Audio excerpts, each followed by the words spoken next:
देश विदेश की खबरों से जुड़े रहने के लिए आप हमारे चैनल को सब्सक्राइब करें और नोटिफिकेशन बेल को जरूर दबाएं। रक्षा क्षेत्र में आत्मनिर्भर बनने के लिए 101 तरह के हथियारों का आयात पर बैन, स्वदेशी कंपनियों से खरीदे जाएंगे ये हथियार।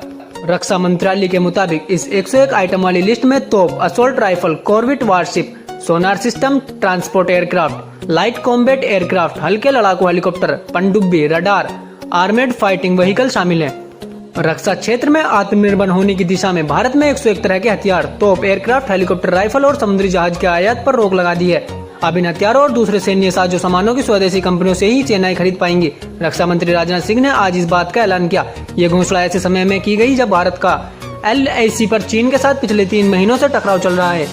रक्षा मंत्री राजनाथ सिंह ने रविवार सुबह 10 बजे ट्वीट करते हुए जानकारी दी कि प्रधानमंत्री नरेंद्र मोदी आत्मनिर्भर आह्वान पर रक्षा मंत्रालय अब 101 तरह के सैन्य साजो सामान के आयात पर पूरी तरह प्रतिबंध लगाने जा रही है, ताकि रक्षा उत्पादन में स्वावलंबी बना जा सके।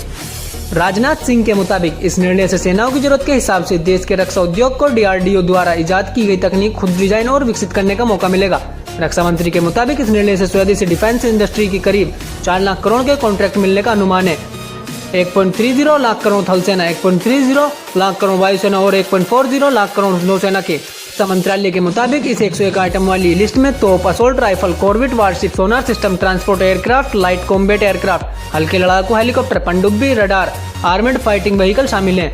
इसके अलावा लिस्ट में sniper rifle, line machine gun, bullet proof jacket, ballistic helmet, multi barrel rocket launcher, जंगी युद्धपात की क्रूज मिसाइल, कम दूरी की जमीन से हवा में मार करने वाली missile, simulator, fast attack boats, anti submarine rocket, integrated bridge system, satellite terminal, CBRN, chemical, biological, radiology and nuclear detection and monitoring system, mini UAV, anti टैक्स mines, grenade launcher, rocket launcher beyond visual range air to air missile, लंबी दूरी की cruise missile इत्यादि शामिल हैं। दरअसल हाल ही में जब भारत का चीन से लाइव ऑफ एक्चुअल कंट्रोल पर बड़ा टकराव शुरू हुआ तो आनन फानन में रक्षा मंत्रालय ने विदेश से इमरजेंसी परचेज यानी फाइटर जेट, गोला बारूद इत्यादि की खरीद शुरू कर दी थी। ऐसी ही खरीदारी भारत को पाकिस्तान के खिलाफ सर्जिकल स्ट्राइक 2016 के दौरान करनी पड़ी थी। यही वजह है कि अब भारत खुद को रक्षा में क्षेत्र में स्वावलंबी बनाने की कोशिश कर रहा है, ताकि युद्ध की परिस्थिति में हथियार, गोला बारूद और दूसरे देशों से जरूरी सैन्य साजो सामान के लिए दूसरे देशों का मुंह न ताकना पड़े। रक्षा मंत्रालय के मुताबिक इस नेगेटिव इंपोर्ट लिस्ट को 2020 से 2024 तक लागू किया जाएगा, यानी लिस्ट में उस हथियार या आइटम के साथ एक तारीख दी गई है, जिसके बाद से उन आइटम्स पर पूरी तरह आयात के लिए बैन लगा जाएगा।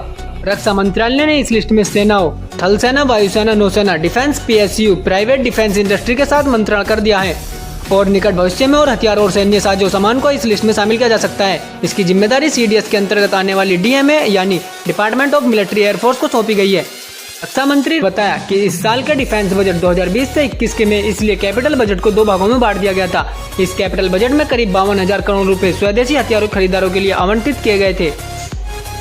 रक्षा मंत्री के इस ऐलान का प्राइवेट इंडस्ट्री में स्वागत भी किया है। कल्याणी ग्रुप के CMD बाबा कल्याणी ने कहा कि रक्षा मंत्रालय के इस फैसले से रक्षा क्षेत्र में भारत स्वावलंबी तो बनेगा, साथ ही आयात पर खर्च भी कम होगा, जिससे विदेश मुद्राओं को बचाया जा सकेगा। साथ ही इससे देश में रोजगार पैदा होगा और देश में रक्षा उत्पादन से 5 ट्रिलियन इकोनॉमी का लक्ष्य भी पूरा होगा। हम भारत सरकार के इस लक्ष्य को पूरा करने में पूरी तरह साथ हैं। खबरों में बने रहने के लिए आप हमारे चैनल को सब्सक्राइब करें। आपका अपना न्यूज चैनल और न्यूज नेशन, जो कि बिल्कुल फ्री है।